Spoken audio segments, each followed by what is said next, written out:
Hi everyone. This is our special edition reading dedicated to the Mercury retrograde that begins on February 26, 2026, and it will last as usual for 3 weeks.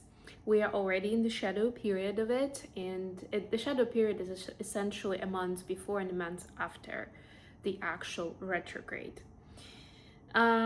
There's a lot to unpack here astrologically, but this reading is meant to be a tarot reading, so I'm not going to go too much into details. You can do your own research, especially if you are following the details of your own natal chart, and you can see how that correlates with where the retrograde is, and how this is going to unfold for you personally, or which areas of your life are going to be more impacted by this.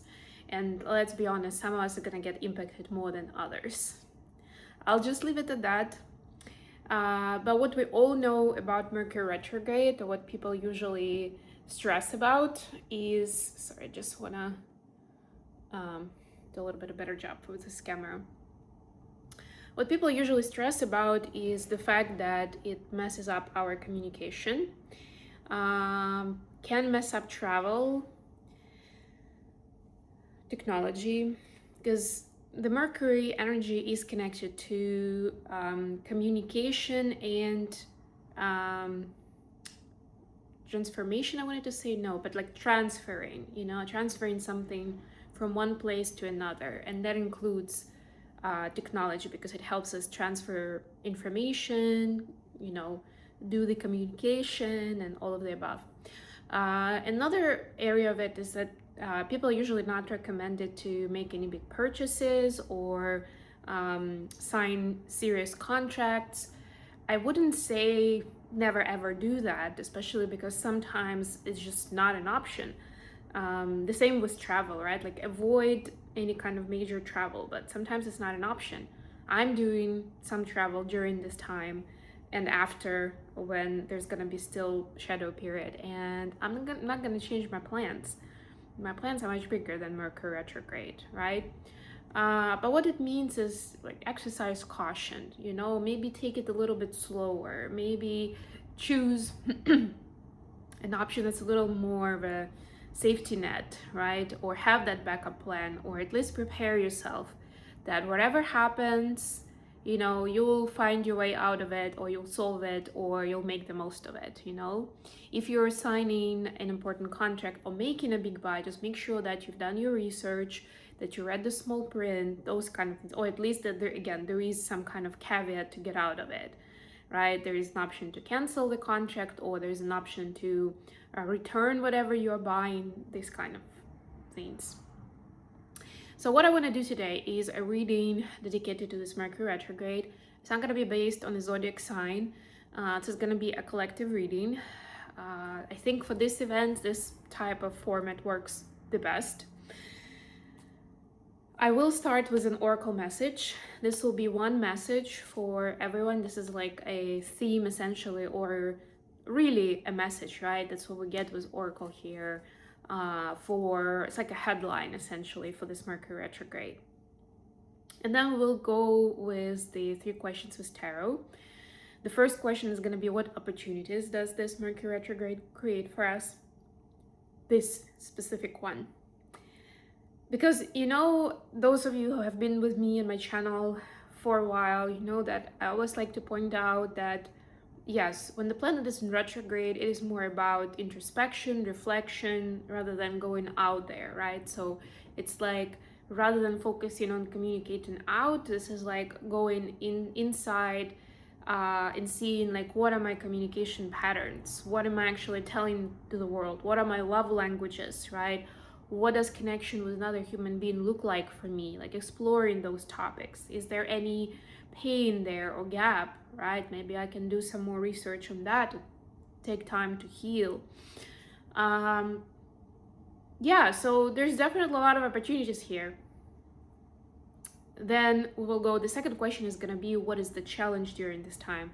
Again, just so you're aware, and maybe for those things, again, challenge can be an opportunity if you think about it, right? But it's like, once you have more information, the choice is yours, whether you want to stay away from that to kind of maybe based on your situation or state of being, because you don't want to add even more stress or pressure to where you are right now. Or you'll see it as a challenge in terms of like a positive motivation, you know, like a stimulus to go there and tackle it and grow from it, or, you know, finally resolve that unresolved issue or something like that. And then the third one is going to be essentially actions, right? What is the recommended action during this time to make the most of this experience? All right, with all that said, let's see what the message is. It's the compass, right? I mean, the message in the book for this card is mostly that your higher power is your compass, but also your intuition, right? Like finding that gut feel, that tell, like how do you even decide? How does it work for you? Different people speak of different ways of how they either get signs and synchronicities or they feel it in their body. Like, how do they know, like, yes, intuitively, I'm choosing this, right? Which means without analytics or research, but just because it feels right, I'm gonna do it, or I'm gonna go in this direction. Going back into understanding what that compass is for you. How do you decide, especially in moments of pressure or stress, or, you know, time-bound moments where you don't have a lot of time to like sleep on it, right? Decide another day. It's like, what if you have to make that decision right now?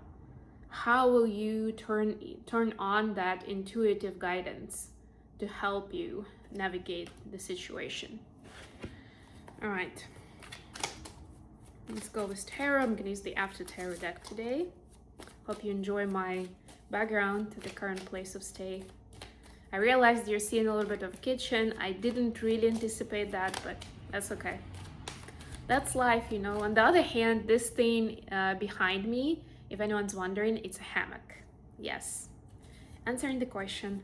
I'm actually, my first impression from it, like my favorite part of this room is the lights, 100%. And then when I saw the hammock, first I was excited. I was like, yeah, this is great. Definitely want that for myself. Maybe at my next place, which I'm gonna be getting pretty soon. You know, if I have a balcony, maybe that's how I'm gonna use it. And then the practical side of me was like, really? That's what you want to use that space for? I mean, hammocks are kind of cool, but like, take it from a person who actually has broken their toe, falling off a hammock once, and has experienced hammocks in different settings. Like, it works when you're in the wild, in nature. You can hang it between the trees, and like, this is a great way, especially if, you know, you don't have like a bed or a mattress with you, or maybe even a blanket, right? Like, this is great. At home, on a balcony, elsewhere, especially on a balcony, because the point of it is gonna be spending time, you know, with nature, with the sun, maybe getting some tan. The hammock is not the best solution for it. Again, speaking from experience. So for me, it's probably gonna be more like a lawn chair or something along those lines, where I can just relax in a nice position, get my nice tan on, not think of my back and what's gonna be happening with it, and the new misalignments forming, you know, it's all gonna be rolling up here. Okay, anyways, let's get started. So for the opportunity that we're creating, I mean, it's on the nose, but we'll talk about it. The Fool. The Hierophant. Wow, look at the major arcanas here. That's interesting. And the Six of Cups. Creating memories, I love it. For the challenges, we have the Lovers. Who would have thought, right? The Wheel of Fortune. I mean, you saw me shuffle all this major arcanas. This is insane. The Knight of Cups. Okay, lots of love here in the challenge space. I mean, I guess it makes sense, right? If your communication goes haywire, if people are not hearing each other, which is kind of the essence of the whole Mercury retrograde point, right? When people get more sensitive, they get triggered easier, and essentially the conversation gets off rails, mostly because people just don't hear each other. It's like they speak different language, right? Because they immediately hear like the worst version of it. All right. And the third one is the action items, the action. What is the advice for action? Two of Swords, the Knight of Wands, and the Five of Wands. That's very interesting. Queen of Cups at the bottom of the deck. I like it. Queen of Cups is very centered and emotionally mature queen.